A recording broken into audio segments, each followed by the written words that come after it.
Torah Life Ministries come out of the world. Messiah people seek the truth. My name is Shalom Shig, and I had no idea when I chose the name Shalom about 5 years ago and got it changed legally that I was going to be involved in the Messianic movement. However, after reading Paul's book, there was a reference in the book to the Messianic movement, and it led me to go on the internet and do a search, and it opened up the whole world of Torah and Yeshua to me, and it has completely enhanced and changed my life. It's brought me closer to the Father, and I am so grateful. Thank you so much. Wow. How did you become from going from a witch to a Christian? How'd that happen? Basically, I went through a trauma with my husband. He was just my boyfriend at the time. He dumped me because his parents found out that I was a witch. And I started talking to Jesus because I thought, hey, these are his people that talked him out of being with me, and I believed that he was, that he had existed. And so I had a talk with him, and I said, these are your people. They've messed up my life. I want to die now, and I really was. I was very suicidal at the time, and I had tried all my magic, wasn't helping. And I said, you're the Prince of Peace, they say. I need a little peace here. And it was phenomenal, the power that I felt at that time and the peace that came over me. And I realized that there was power in this whole philosophy, that it wasn't just a religion for people that needed somebody to tell them what to do, which is what I had thought for a long time. Wow. So when you say you were a witch, that's Wicca, right? Yes. Okay, today we're here with our friend Shalom, and Shalom has an amazing story and testimony. Why don't you introduce yourself and tell everybody about your story? My name is Shalom Shig, and I basically was raised with a loose Christian upbringing. We went to church every now and then, for the Easter and Christmas and all that. And my mom read palms and did tarot and, things like that. My grandmother read her astrology every day. And so, I had these influences that later, when I was really seeking truth, the enemy used those influences to draw me away.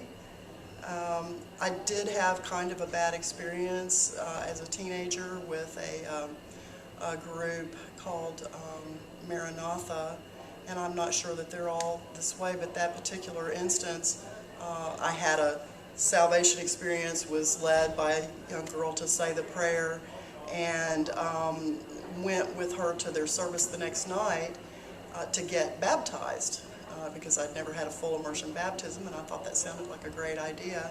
So I had my towel and my change of clothes and everything, and after the service she had me talk with the elder, and he said, I understand that you've given your heart to Jesus and you'd like to be baptized. And I said, yes, sir. And he said, well, then have you been given the gift of tongues? And I said, no, but I'm fervently praying for it and I know it'll come. And he said, well, we can't baptize you.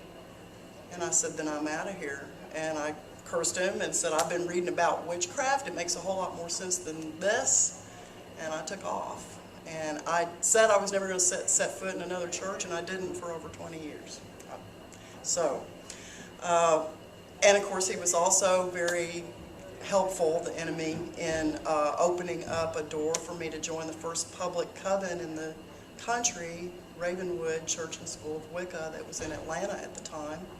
So I went down there and I studied Wicca for a while, and then I ended up moving in with a high priest and high priestess in Chattanooga and studied under them for several years. And so, it just went on and on for most of my life, and I kept having terrible experiences. My life was getting worse and worse, and yet I thought I was growing spiritually the whole time, and I really, really believed I was becoming more enlightened. I really believed that I was being led to the truth, and it was a beautiful, beautiful, beautiful religion, beautiful philosophy. I worshipped nature, danced in the moonlight naked, and all kinds of fun stuff. And but things kept going wrong in my life, and my magic didn't help, my philosophy didn't help, the gods and goddesses didn't help. And ultimately I came to a situation that was so difficult, I became suicidal. And it just so happened that part of that situation involved the fact that the fellow that I was very interested in marrying, who is now my husband, his parents had found out that I was a witch, and so he broke up with me, and I was devastated. I was absolutely crushed, and I really didn't want to live anymore. I had lost not only him, but his children that I had fallen madly in love with. And so I just sat down and told Jesus that he needed to fix this because it was his people that had caused this problem. And I said, you know, they say you're the Prince of Peace. I need some peace here. And I was just, you know, having a little chit-chat with him. And because I believed that he had existed, I never doubted that. I believed that we were all sons and daughters of God, that, you know, he wasn't special in that way. But I believed that I could communicate with him. I believed I could communicate with the dead. And, but it's really strange because at the time when I said that, I did feel this incredible wave of peace. And I said, wow, you know, this is power like I haven't encountered before in the Wicca. And I need to look into this a little bit more. And so I started reading some apologetics literature. I read some Lee Strobel. His books were very, very compelling. Of course, you may know that he began as a journalist to try to debunk Christianity, and the more he dug into it, just like my experience, the more I dug into it, well, you know, I like to say, if you give Yahweh an inch, he'll take a mile. And he led me right to him, and he's been so gentle with me. This has been 9 years now.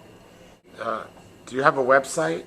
My website, the testimony website is savedxwitch.com, and it's spelled S-A-V-E-D-X, not E-X, S-A-V-E-D-X-W-I-T-C-H.com. And I do have a health website at hcgcoach.com.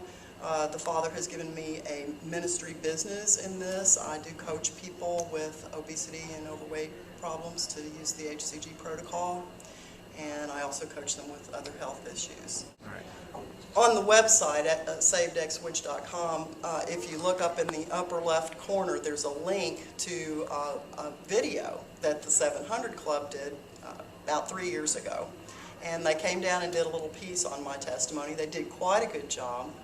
And I think probably the greatest moment in my life was when I found out from the producer that after they aired this the first time, and Pat Robertson gave the call to the sinner's prayer for all the people that had watched that wanted to renounce all of those things, that there were over 500 calls. And after the prayer, when they said, you know, if you said this prayer, then call in and we have counselors that'll work with you.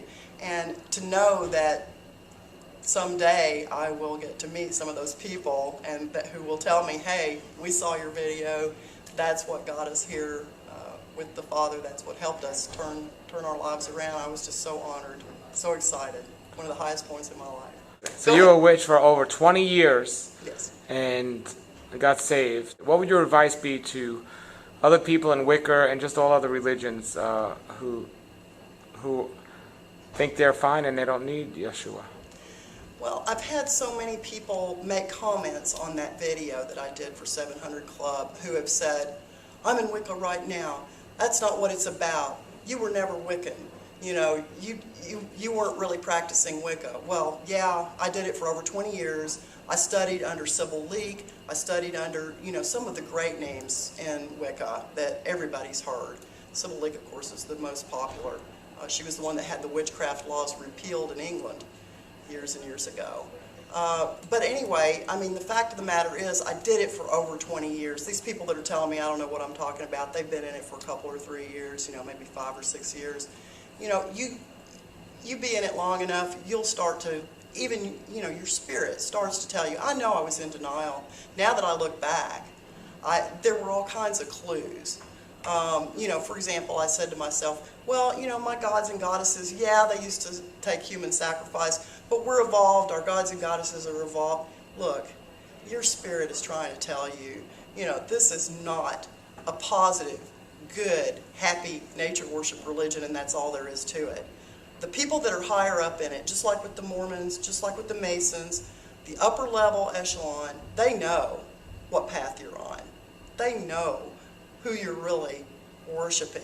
You are deceived. Now that I look back on it, it is so clear, the deceptions.